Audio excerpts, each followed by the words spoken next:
সকল রাজনৈতিক দলকে সংস্কারের বিষয়ে একমত হওয়ার আহ্বান জাতিসংঘ মহাসচিবের।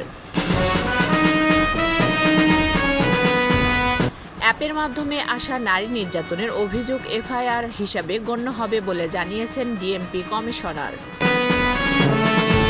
সংস্কারবিহীন নির্বাচন কাজে আসবে না, সংবিধানের মৌলিক পরিবর্তন টেকসই হবে না বলে মন্তব্য করেছেন নাহিদ ইসলাম। সংস্কার ও নির্বাচন বাংলাদেশের অভ্যন্তরীণ বিষয়, তবে জাতিসংঘের আশা বাংলাদেশে একটি গণতান্ত্রিক সরকার আসবে বলে মন্তব্য করেছেন বিএনপির স্থায়ী কমিটির সদস্য সালাউদ্দিন আহমেদ। নৈতিক শিক্ষার অভাবেই ধর্ষণ নির্যাতন বাড়ছে বলে মন্তব্য করেছেন জামাত আমির ডক্টর শফিকুর রহমান। বিএনপির পতন শুরু হয় আমাদের কথা শোনা বন্ধ করার পর বলে মন্তব্য করেছেন ফরহাদ মাজহার। মুন্সিগঞ্জে ধর্ষণ চেষ্টায় ব্যর্থ হয়ে নারীকে ছুরিকাঘাতের অভিযোগ, যুবক গ্রেপ্তার।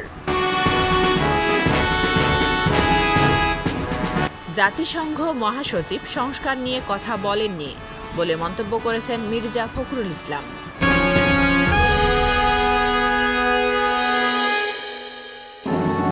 ধর্ষণ রোধে 5 দাবিতে জামাতের মহিলা বিভাগের মানববন্ধন।